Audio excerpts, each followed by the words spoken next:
Hey, how's it going, everybody? It's RC Maxfield here for the Back to 12 podcast, and in today's video, we'll recap a weekend filled with Texas Tech men's basketball news in terms of top fives, a player going somewhere else out west, and a point guard turning pro. But before I do that, I'd be remiss not to mention and say Happy Easter to all that celebrate.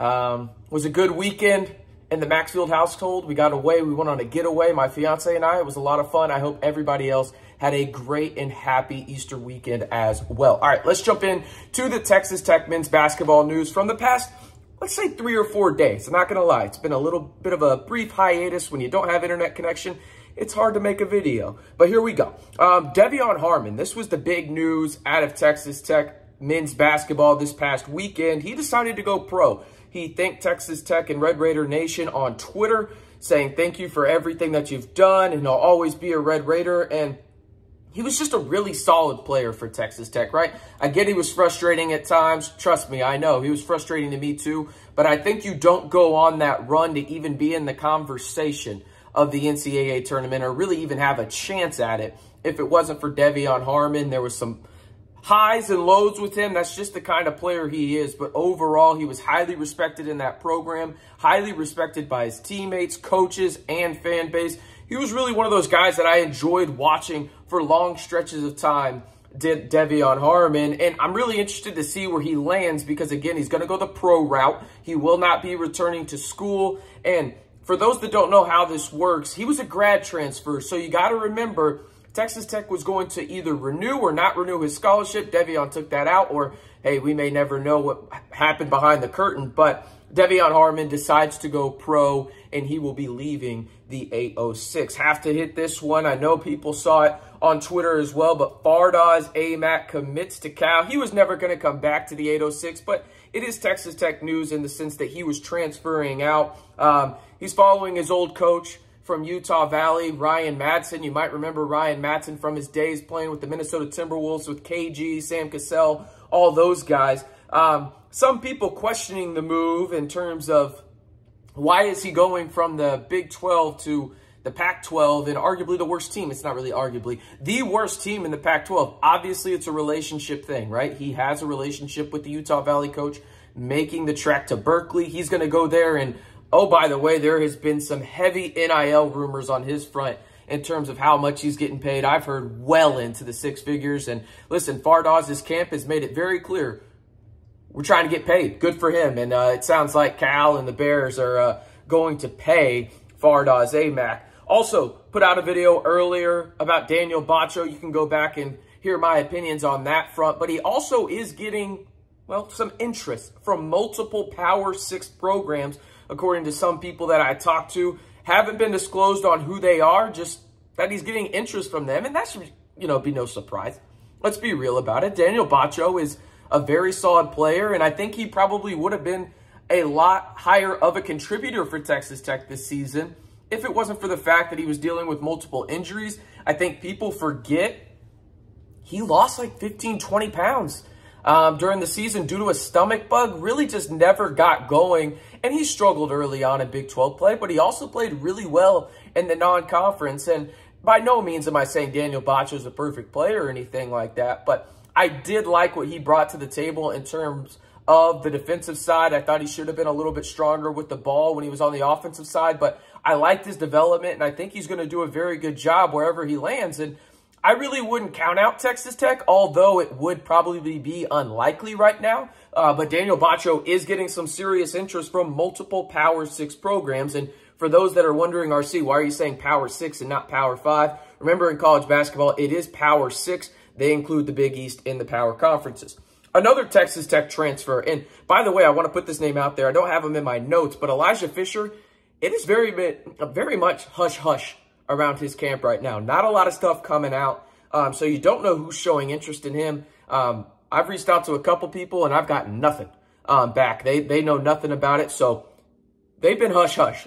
KJ Allen, however, has his top 5, and it includes Nevada, Portland State, University of San Francisco, UC Riverside, and La Tech. Now, La Tech obviously has the Hester connection, who was a former assistant at Texas Tech. Listen, I thought this was kind of the list that KJ would have.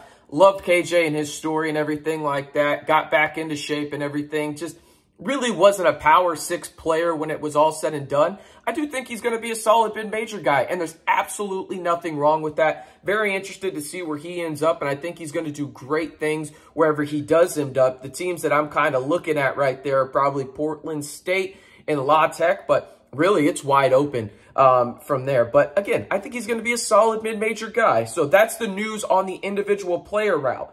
Now we switch to the program as a whole for Texas Tech, and kind of just my thoughts right now. And again, you don't have to listen to my thoughts. It's just my thoughts, and trust me, my fiance doesn't like to hear them. So I don't know why you would either. But here we go.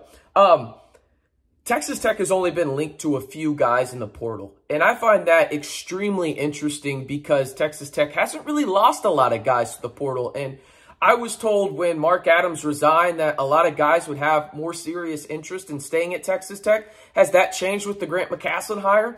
I don't know. I'm not going to try and read those guys' minds or anything like that. But I do think it's interesting they haven't gone in yet. Now, that being said, I do think this week, just from a strict timeline standpoint, makes the most sense that you're going to see a lot of action when it comes to the Texas Tech roster, whether that's guys saying they're staying or guys going into the portal. You're asking me, why is that, RC? Well, Grant McCasland's been there for about 10 days now, right? And you think about just when the portal closes and these guys can keep eligibility, you're talking about a month, right? You got 30 days basically. So I think these guys, if they want to have time to actually sit down and process their options, go on an official visit or two, this is probably the week that you're going to see a lot of activity for Texas Tech, whether that's, just the hypotheticals of the world, the Lamar Washingtons, whether that's, Robert Jennings, obviously he's going to want to come back to Texas Tech potentially after his Virginia official visit here in a couple weeks, whether that's Jalen Tyson, whoever it is. I'm not saying those guys that are currently on the Texas Tech roster will go into the portal, but I do think you're going to hear about those things right now because they could go into the portal. Let's face it, right? But I think right now, this is the week you're looking at things in terms of the potential timeline of more movement for the guys that are currently on the Texas Tech roster, because they do want to have that time to make a calculated decision, see what options are out there, see what kind of NIL money is on the table for these guys. So I think that that's kind of where we're at right now.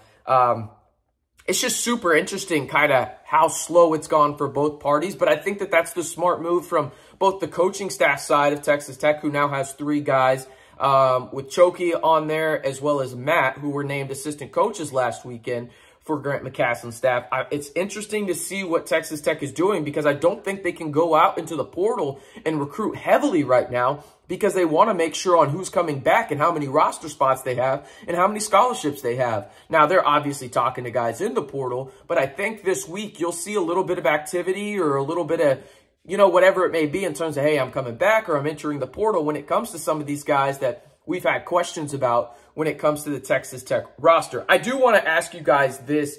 Who are the players you are dead set on Texas Tech keeping? Like, you absolutely want them on the roster. Is it Pop Isaacs, Jalen Tyson, Kayron Lindsey? Is it Lamar Washington, Robert Jennings, who, it's going to be down to Virginia or Texas Tech? Who do you want to stay in the 806 next season? Or are you kind of okay with the complete card shakeup and shuffling of the deck and see who Grant McCasland and crew bring in? It's really interesting. I don't think there's a correct or wrong answer in any of this. Just your opinion, and I want to hear it down in the comments below. All right.